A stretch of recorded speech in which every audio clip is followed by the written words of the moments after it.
ఈ మధ్యన చాలా రోజుల తర్వాత లెవన్ రెడ్డి అంటే జగన్ రెడ్డి 11 సీట్లకే పరిమితమైనటువంటి లెవన్ రెడ్డి పచ్చి అబద్ధాలు మాట్లాడే ఒక లెవన్ రెడ్డి నిన్న ఒక రౌడీలాగా వీధి ఒక మాజీ ముఖ్యమంత్రిలాగా కాదండి, వీధి రౌడీలాగా నిన్న ప్రవర్తిస్తూ ఒక ప్రెస్ మీట్ చూశాను. ఎంత ఘోరంగా ఉందంటే మెడికల్ కాలేజీలకి ఎవరైనా టెండర్లు వేస్తే రేపు మేము వస్తాము, అన్నీ క్యాన్సిల్ చేస్తాము, జాగ్రత్త అని బెదిరించడం చూస్తే నువ్వు ఎక్స్సీఎంవా ప్రజెంటు పచ్చి రౌడీవా అని అడుగుతున్నా. నీ అప్పుడేం చెప్పావు? నేను 15 మెడికల్ కాలేజీలు కడుతున్నాను, అందరికీ సీట్లు ఇస్తాం, వైద్యులు తయారు చేస్తాం, ఎన్నో ఉద్యోగాలు ఇప్పిస్తాం అని అబద్ధాలు కూసింది నువ్వు కాదా అని అడుగుతున్నా.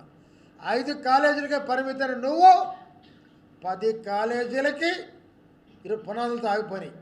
ఆ 10 కాలేజీలో ఎందరో డాక్టర్లు తయారు చేయాలని, ఎంతోమంది నిరుద్యోగ యువతకి అక్కడ ఉపాధి ఉంటుందని చంద్రబాబు నాయుడు గారు ఒక పీపీపీ మోడల్లో దాని టెండర్లు ఆహ్వానించారు. తప్పేంటని అడుగుతున్నా.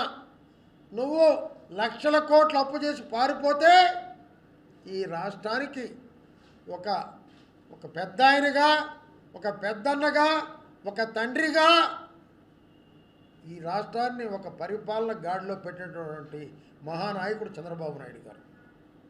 ఆయన జంకకుండా ఏమి లేకపోయినా 5 సంవత్సరాలు భారతదేశంలో ఎక్కలేని విధంగా ఒక రాజధాని లేకుండా పరిపాలించినటువంటి ఏకైక నియంత పరిపాలకుడు నువ్వా చంద్రబాబు విమర్శించేది?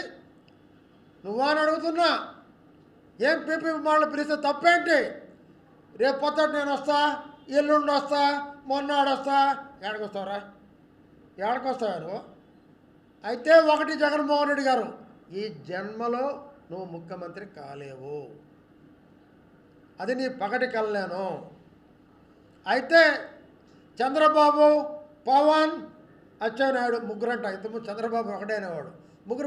మీ ముగ్గురు బాయిలో దూకండి, చావండి. మరి జగన్మోహన్ రెడ్డి చేసిన అన్యాయాలు, అక్రమాలకి ఎన్ని వేల బావులు తవ్వించాలంటే దూకాలంటే ఈ రాష్ట్రంలో ఉండే బావులు చాలవు, వేల బావులు తవ్వించాలా. జగన్, నువ్వు చేసిన రౌడీజానికి, నువ్వు చేసిన అవినీతికి, నువ్వు చేసిన అక్రమాలకి వేల బావులు ఈ రాష్ట్రంలో తవ్వించాలా. అటువంటి నికృష్ట పాలకుడు నువ్వా చంద్రబాబు నాయుడు బావిలో దవ్వమనేది? అనంతపురం సభ లక్షలాది మందితో కలకల్లాడితే ఒక సభ వస్తే, మహిళలు, యువత ఉరకలేస్తూ వస్తే, సూపర్ 6 సూపర్ హిట్ అంటా వస్తే నువ్వు సూపర్ ఫ్లాప్ అంటావా? అసలు నువ్వు ఎక్కడున్నావా? బెంగళూరులో ఉన్నావా, హైదరాబాద్లో ఉన్నావా? నాకు అర్థం కావట్లా. హైదరాబాదులో పత్రికలు చదివి ఆ రాష్ట్రమే ఆంధ్ర అనుకొని ఆంధ్రాలో అభివృద్ధి లేదు అని మాట్లాడుతున్నటువంటి ఒక పనికి మాలిన ఎక్స్ ముఖ్యమంత్రి నువ్వు. తెలంగాణ పేపర్లకి ఆంధ్ర పార్టీకి సంబంధం ఏంటి? నువ్వు చదివే తెలంగాణ పత్రికలు, మరి ఆంధ్ర గురించి మాట్లాడుతున్నావు. మరి ఈరోజు చూస్తే రైతులకి హీరో ఇవ్వటం లేదు, ఎక్కడ ఇవ్వలేదు. కుప్పంలో అందలేదన్నావు, రా దమ్ముంటే రా. నెల్లూరులో అందలేదన్నావు, దమ్ముంటే రా. శ్రీకాకుళంలో అందలేదన్నావు.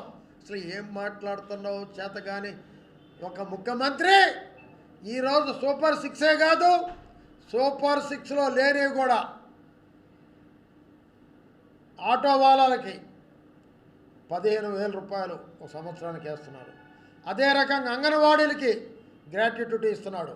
ఎన్ని సూపర్ 6లో లేవు. అయినా కూడా ప్రజలు ఇబ్బందులు ఉండకూడదు, కేంద్రంతో ఒప్పందం చేసుకొని పేదవారికి ఖర్చులు తగ్గించి వాళ్ళని లక్షాధికారులు చేయాలనే ఉద్దేశంతో జిఎస్టీ కూడా ఎత్తివేయడం జరుగుతుందని చెప్పి పండగకి తెలియజేస్తూ ఉన్నా.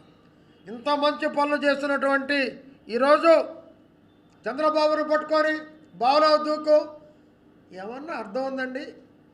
ఇప్పుడు మెడికల్ కాలేజీలు పెట్టి ఒక పీపీపీ మోడల్ పెడితే ఖబర్దార్ ఎవరైనా పారిశ్రామికవేత్తలు వస్తే, ఎవరైనా కూడా టెండర్లు వేస్తే నేను రాగానే రద్దు చేస్తా.